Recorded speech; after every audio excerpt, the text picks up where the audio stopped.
Peter chapter 1 and Philippians chapter 4. Please enjoy the rest of your day and have a blessed week also. Touching hearts and minds around the world with the power of God's Word. Welcome to Praise Tabernacle, the Fivefold Apostolic Center, because we are people restored and inspired, serving everywhere.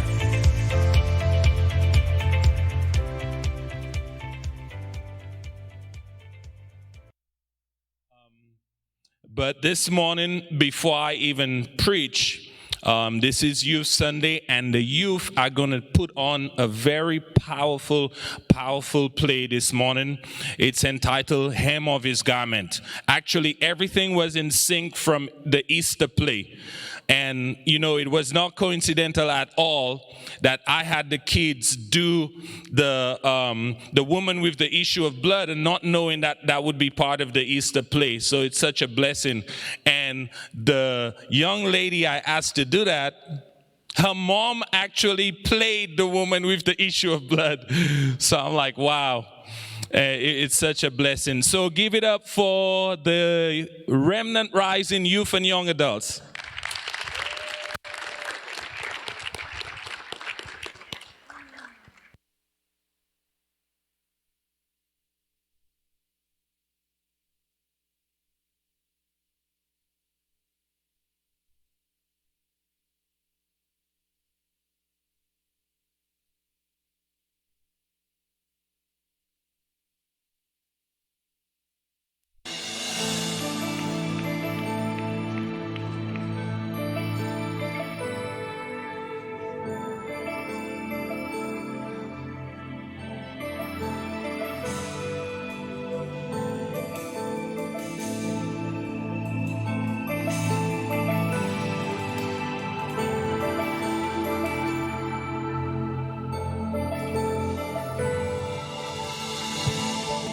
When hope is lost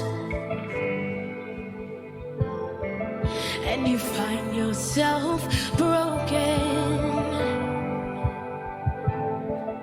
when you can't see your way, and all your prayers are unspoken, you can run to Jesus, reach out.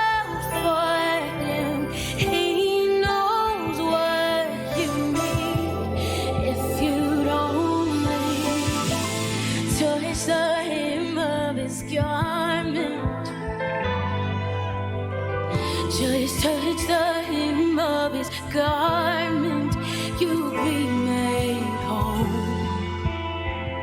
Oh, yes, you'll be made whole. Whole again, made new again. Oh,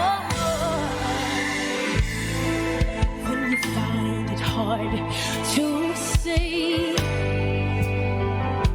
and all of the faith you have is weak, when all you have is one last breath, Jesus says, reach out to me. You can run to Jesus, reach out for him.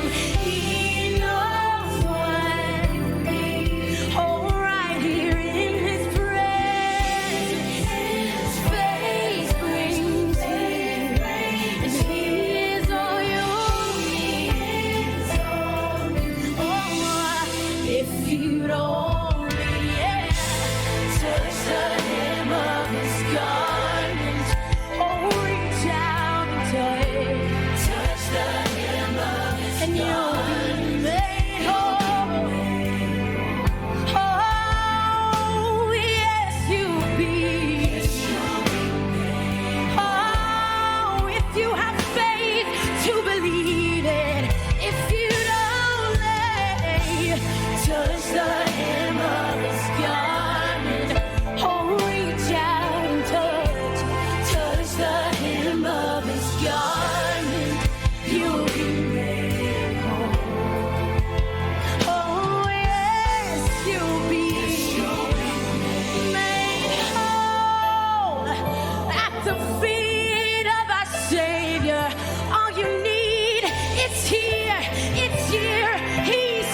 I would like the youth to come back up, the ones that were in the play, and all the others that are represented here that are not part of it. Please come up.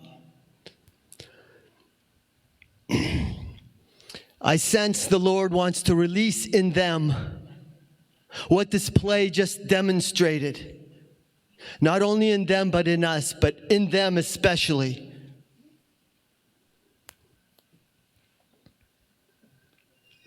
We want to touch the hem of the Lord's garment and see the miraculous be released into us.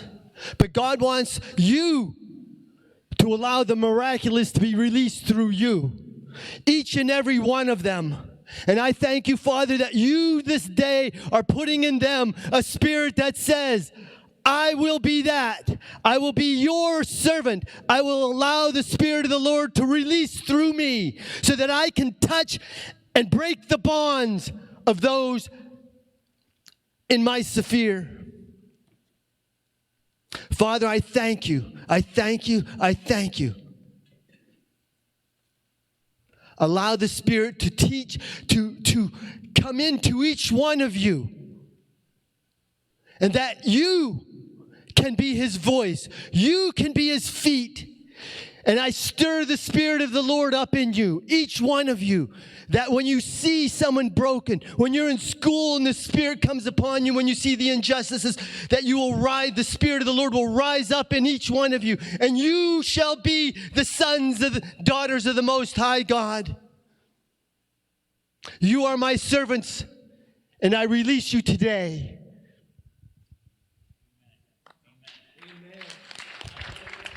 Amen. Praise God. Praise God. Amen. Give it up for the youth again.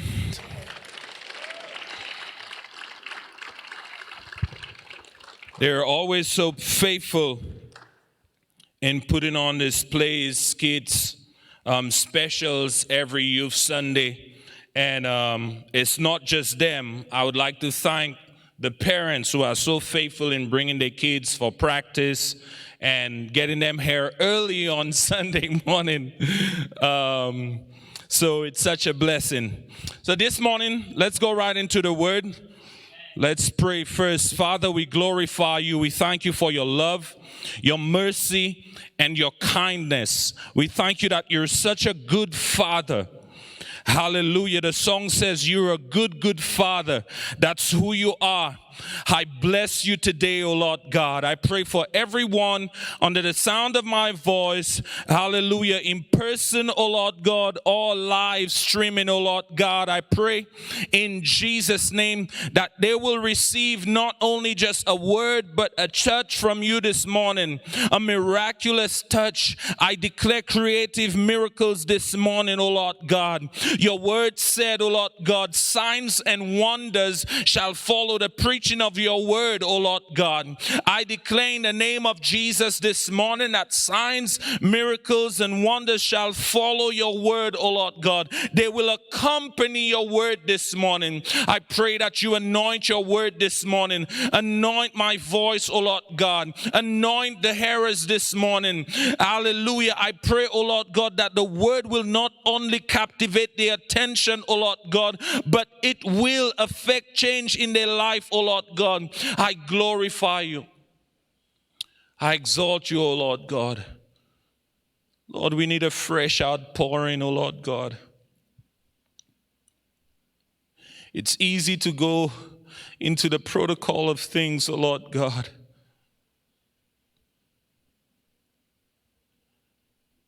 I do not want the spontaneity of the Holy Spirit to be a secondary thing, Holy Spirit. Do as you please, Holy Spirit, in the name of Jesus, to the glory of the Father.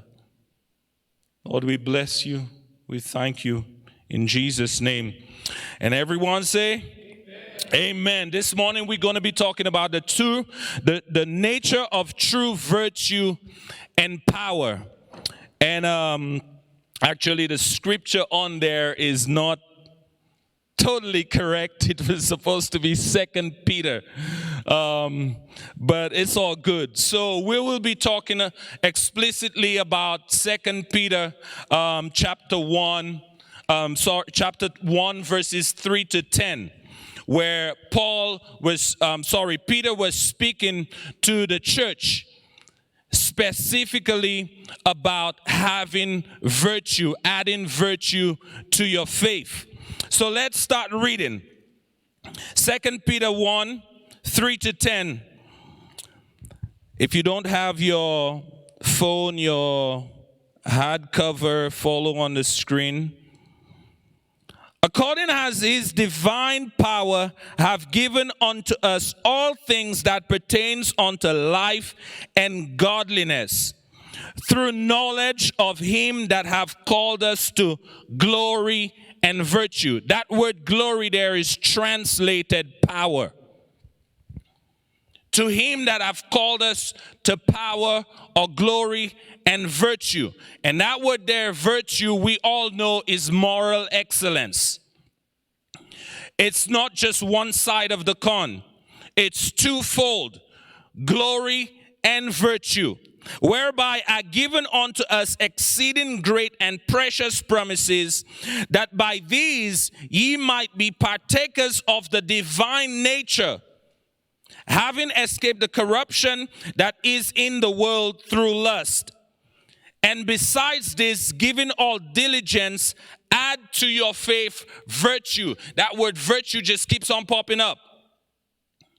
And Peter is identifying here the importance of having virtue and the importance of adding to your faith virtue. And we know that we've been commanded to live by faith, right? The Bible says that the just shall live by faith, right? The Bible also tells us in Hebrews chapter 11 that without faith it is impossible to please God, right? So our utmost responsibility is to live by faith. And we need to add to our faith virtue. Because we don't see God, because the salvation experience, though it is a very personal experience, but we don't see God. So our entire Christian life is based, is solidified, is concrete in faith. Everything we do, all of who we are is faith. We trust God for everything. We trust God for healing. Some people would even say we're crazy. Because how can you personalize an invisible entity? How can you personalize things that you've not seen or you cannot see? It's very difficult to personalize that. But when you live by faith, you receive that. When you live by faith, you personalize it, and it becomes easy with the power of the Holy Spirit inside of you. This is the only lifestyle, I was about to say religion, which indeed it is, but it's also a lifestyle. With the Holy Spirit, no other religion on earth has a helper. No other religion on earth has someone that helps you in your character. No other religion on earth has someone that helps your faith. The Holy Spirit helps our faith. Amen? So virtue has to do with intention, submission, and behavior. Virtue is translated moral excellence, character, the way you act, the things you say and do. Virtue can also be translated as your lifestyle, the way you live in private and in public. Virtue is a necessary thing in our life. Moral excellence is a necessary thing. When Peter wrote the perspective here in context, he was speaking actually in the past tense. Having escaped the corruption that is in the world through its lust, add virtue. So he's indicating here that After your salvation experience, after you have come to the decision that you will live by faith, to that faith add moral excellence. And the reason why I put the true nature or the nature of true virtue and power, because a lot of people love the power aspect. That's why we have so many superheroes. A lot of people love power. A lot of people, I think us human beings, probably we just like to get by easy. I wish everything was easy. I wish everything was simple. Like Superman. Come down full of power. He could do whatever he wants. And it's funny, Superman's only weakness was a human being. Another human being. But most people see the one side of the coin, but they don't see the other side of the coin, which is the moral excellence. And moral failure could creep slowly into anyone's life, because that is the ultimate goal of the devil. He wants to destroy you. He can't destroy your faith. He will discourage you. He will bring up things into your life that will destroy you. So, power or sharing in the divine nature of God is done by grace. Anything other than moral excellence is by grace. When we receive the Holy Spirit, we don't only receive the Holy Spirit at the time of our decision to serve Jesus, we also receive the baptism of the Holy Spirit. And the baptism of the Holy Spirit is specific in nature. The baptism of the Holy Spirit comes to gives to all men, comes to empower us in our calling, comes to empower us in our ministry, comes to supernaturally enable us to do the things that we in our own human ability cannot do. That's the power aspect. A lot of people love the power aspect. They love the gifts and the callings. They love to be seen. They love the influence. They love the mic. They love the pulpit. But behind the scenes, who are you really? Some people believe that I can't wait, or some of us rather, let me put myself in that category, because I'm not perfect. Some of us believe that, we can't wait for Sunday to come so we could praise and worship. But your life itself is supposed to be a worship unto God, a living sacrifice unto God. Meaning that you're supposed to, the Bible calls us priests and kings and queens, right? Peculiar people. So what is the responsibility of a priest? Sole responsibility. Make sacrifices. And if you are a priest, the Bible calls us a living sacrifice. Now, who do you put on the altar? Daily. You on that altar. Dying to self, killing the flesh, amen? Your purpose is to serve a purpose for the purpose of the glory of the Son of Man. We find purpose in our relationship with Jesus and our submission to Holy Spirit. The closer we walk with Jesus, the closer he walks with us. When the Holy Spirit came on the day of Pentecost, in the upper room, the believers received power from on high. That power they received was to turn the world upside down. They were able to preach the gospel with boldness. Miracles, signs, and wonders were a daily part of their lives. They continued in prayer and fasting. Remember when Jesus told his disciples that while I'm here, you don't have to fast. There was an incident where there is a young man, And his father, the boy, had a lunatic spirit, and the disciples could not cast that spirit out. And Jesus said, "Ye of little faith, how long will I suffer you?"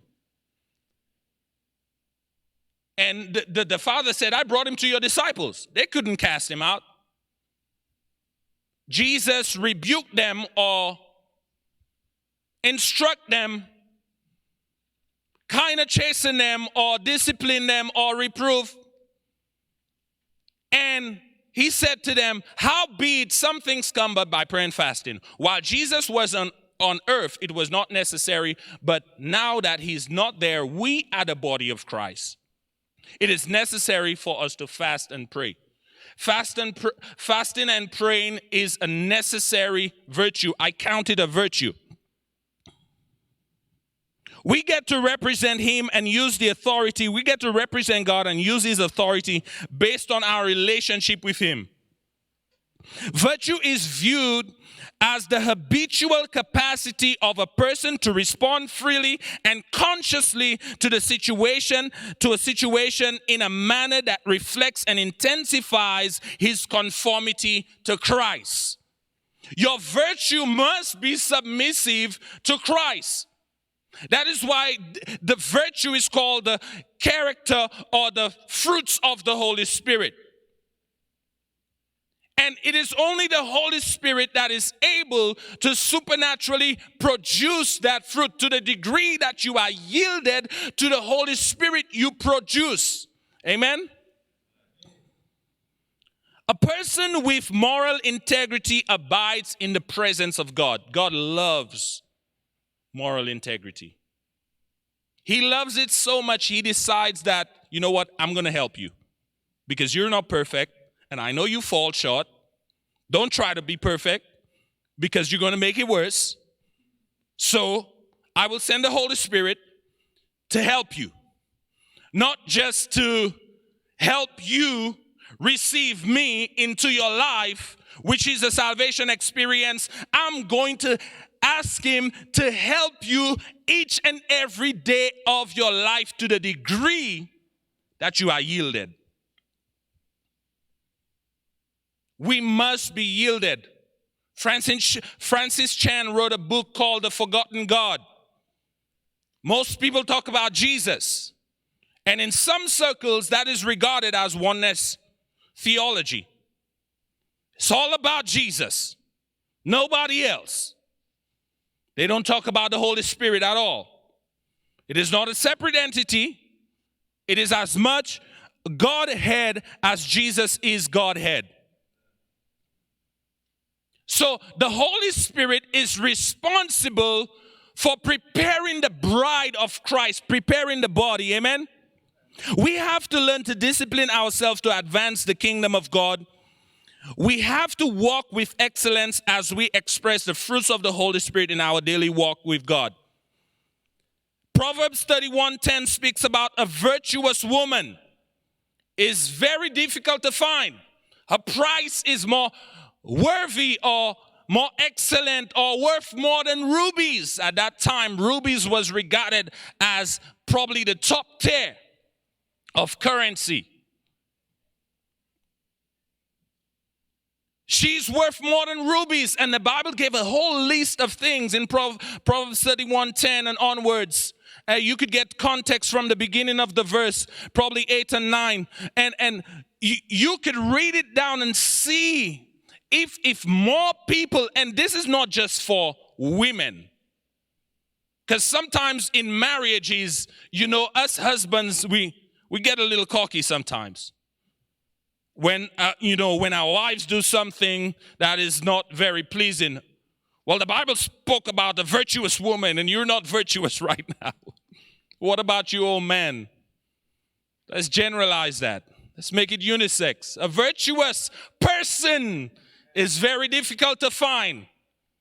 Because a man needs virtue as much as the woman needs virtue. Amen? Virtue complements virtue. If one person is kind and the other person is selfish, that relationship will eventually crumble. Because one will feed off the other And eventually, as human beings, we could only take so much. That is why many are led to separation and whatnot, because of the selfishness of the heart. But if we decide to submit ourselves and yield to each other, things will be better. Amen?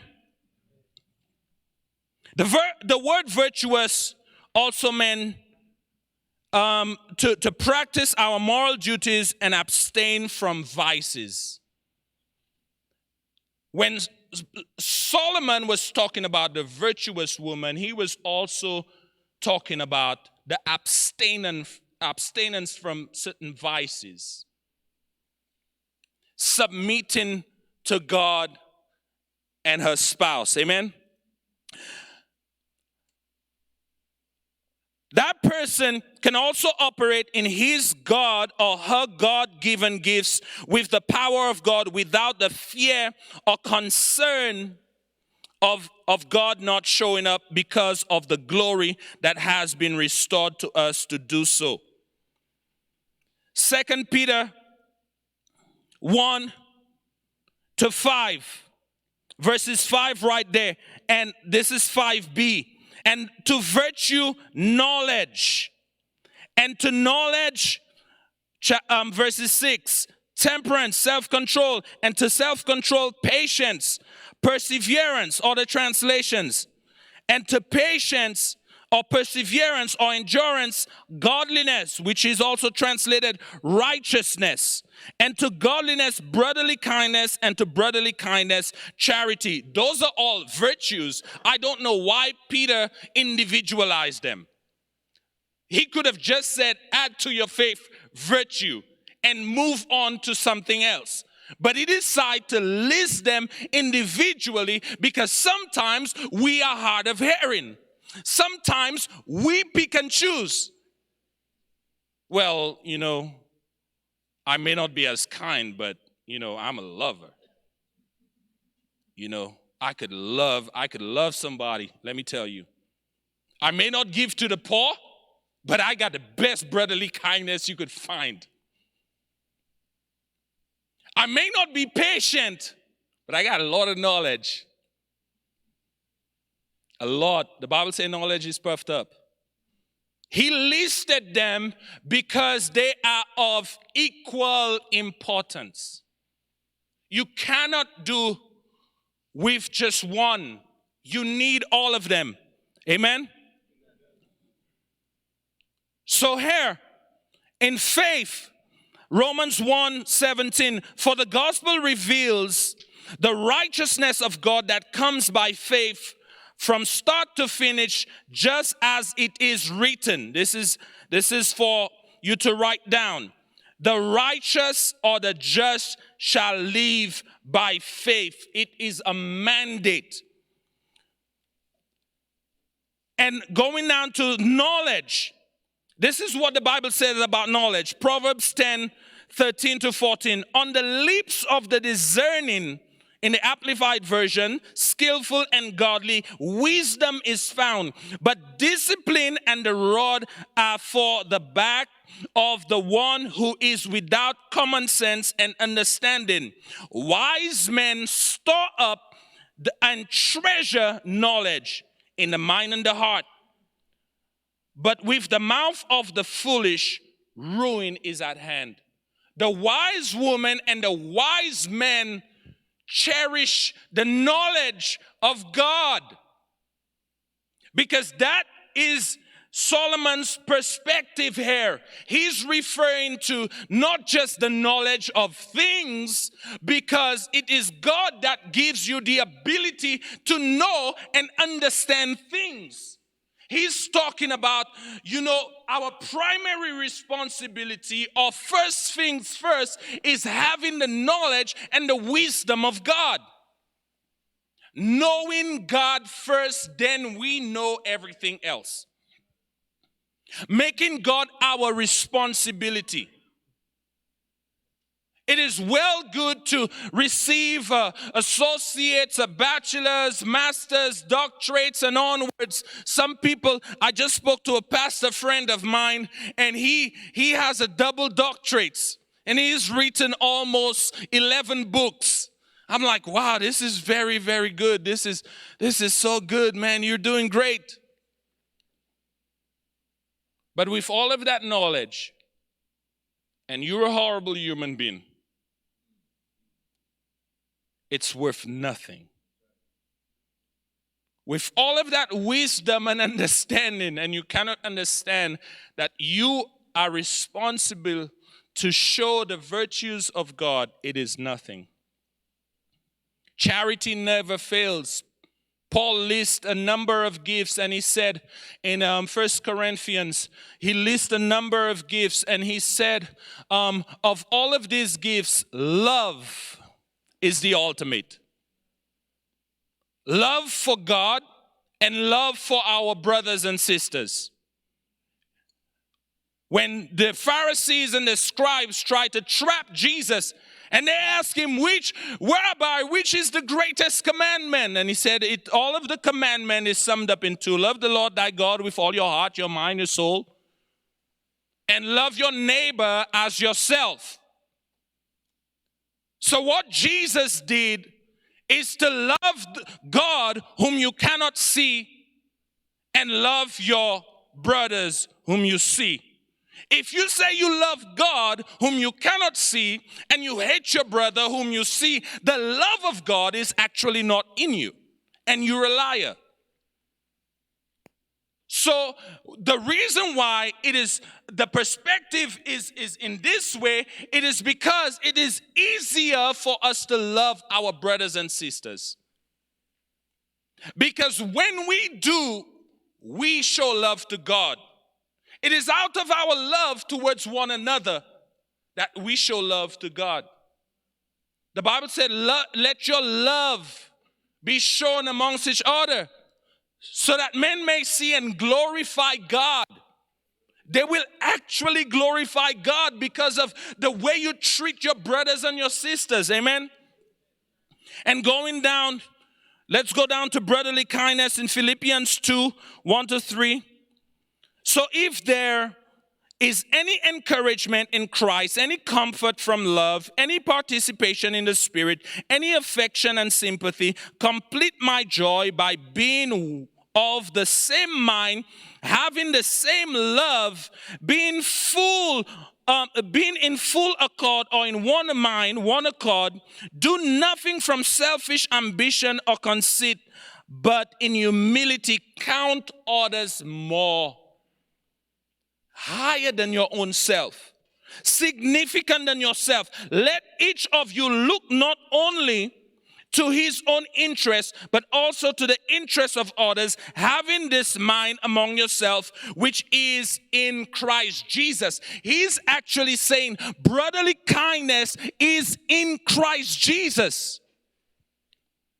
Jesus did everything, and he sacrificed for his disciples. He made sure that they were in a place. Jesus' disciples, when they were walking with him, they never starved. They never starved. They always had an occasion to be fed. Whether it was someone who provided it, whether they entered someone's house for dinner, or whether it was a supernatural provision, right? He always made occasion. And number 8, which is the last one, charity. 1 Peter 4:8. Most important of all, continue to show deep love for each other, for love covers a multitude of sin, or a multitude of things. And we could show love in every way possible. Love actually is the beginning, and everything else is a subsidiary of love. Love is the parent company. Everything else is a subsidiary. Out of love, you could give. You could be kind. Out of love for God, out of love for people, you could be patient. in the coming of Christ. You could be patient. You could endure. You could persevere out of love. You could wait on God. Out of love, you could be patient with each other. Take time with each other, especially if you're in an area of leadership. We all are leaders, one way or the other, whether we lead in church or on our jobs or at home, or whether we lead our own selves. Because we're responsible to guard our hearts. You could transliterate that. Lead your heart. Don't let it lead you, because the heart is wicked and deceitful. So we all are leaders in our own right to some degree. But out of all of that, love is the ultimate. Amen? Praise God. And we'll conclude on this last portion here in verses 8. Finally, brethren, Philippians, 2 Peter 1:8. For if these things be in you and abound, they make you that you shall neither be barren nor unfruitful. Note that it's separated, barrenness and unfruitfulness. One is reproduction and one is production. In the knowledge of our Lord Jesus Christ. But he that lacketh these things is blind and cannot see afar off, and have forgotten that he was purged from his old sins. Wherefore, the rather, brethren, give diligence to make your calling and election sure. For if you do these things, you shall never fall. This is a reiteration of what Paul was speaking to the Galatians in Galatians chapter 5. The fruits of the Holy Spirit. If you do these things, Paul said, you shall never fall. And here Peter is echoing the same sentiment. If you do these things, if you do not lack these things, you shall never fall. Because it will become so much of a priority to you that you will be careful how you live, walking circumspectly. And the great thing about that is not only we have the Holy Spirit, we have each other. Bible said if you've been overtaken in a fault, you that are spiritual, mature, probably in a greater place in your relationship, help one another. Pray for one another. We're supposed to call each other. During my time of suffering, I was able to embrace the encouragement and the comfort of the entire body of Christ. And I want to say thank God for all of you, those who donated monetarily, those who, just encouraged me with words, cards, those who gave me food or whatever, share a meal with me, and that was your way of, sympathy, or that was your way of just encouraging me. I was blessed by it. It is only by God's grace I'm before you today. My wife was telling me, are you sure you're able to preach? Are you sure? I'm like, God comes first. But it's sometimes other people grieve differently. But I ask God for grace to continue on. On Monday, I found out, Pastor Steve, that my dad fell from a scaffold and he was unresponsive. The entire week I was trying to call my dad and I was just out of it. And the Holy Spirit told me, Joel, calm down. Take it easy, because you getting all worked out is not going to solve anything. Just trust me. My dad is in another country, in Dominica, and, I can't find any. I got to listen to my wife more. She always tell me, get everybody's number that is associated with your dad. We got to listen to our spouses. God give them, sometimes when we are not paying close attention to certain details, God give them the wisdom that we lack. And they're as necessary in the relationship as we are, equal. And we have a responsibility too. But on Thursday, fortunately, praise God, he called me at, 8:30? And he's like, hey, Joel, I'm good. He was talking like nothing ever happened. And he was talking to me like, like he's surprised that I knew of, because he never told me. My brothers told me. And the guy was better. He spoke to me better than ever. And I'm like, did this guy even fall from a scaffold? He doesn't sound like it. But it is God that intervened during this time of suffering. God knew of all the loss that I've gone through, and God said, no, I will not allow the enemy to take you to that road. That would have destroyed me.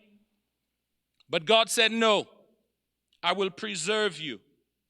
And I thank God for that, and I thank God for the prayers of all the saints. Today, I want you to take this challenge home. Add to your faith virtue, and find out explicitly what faith means to you in every possible way, and add to that virtue.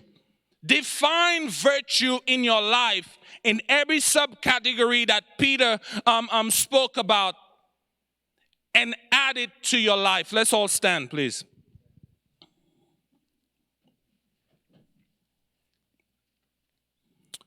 Hallelujah. Father, we glorify you. We exalt you, God. We magnify you. We thank you for the work that you did this morning, oh God. We pray that you bless everyone, oh God. Bless this word as it went out, oh Lord God, into the airwaves, that the enemy do not snatch it, oh Lord God. I pray in the name of Jesus that every ground that this seed was sowed into, oh Lord God, will be fertile ground in the name of Jesus. Father, oh Lord God, I pray that you nourish this ground, that it grow and bring forth, oh Lord God, hallelujah, and produce a harvest. I glorify you in Jesus' name. Amen. The altar is open up for prayer. God bless each and every one of you. Have a wonderful day. Thanks for watching. If you enjoyed the service and you want to learn more about the ministry, head over to the website at praisetabernacle.church, where you can learn about all the ministries Praise has to offer. Find devotional content, weekly newsletters from the pastors, and much more. We hope to see you soon right here at Praise Tabernacle, because we are people restored and inspired, serving everywhere.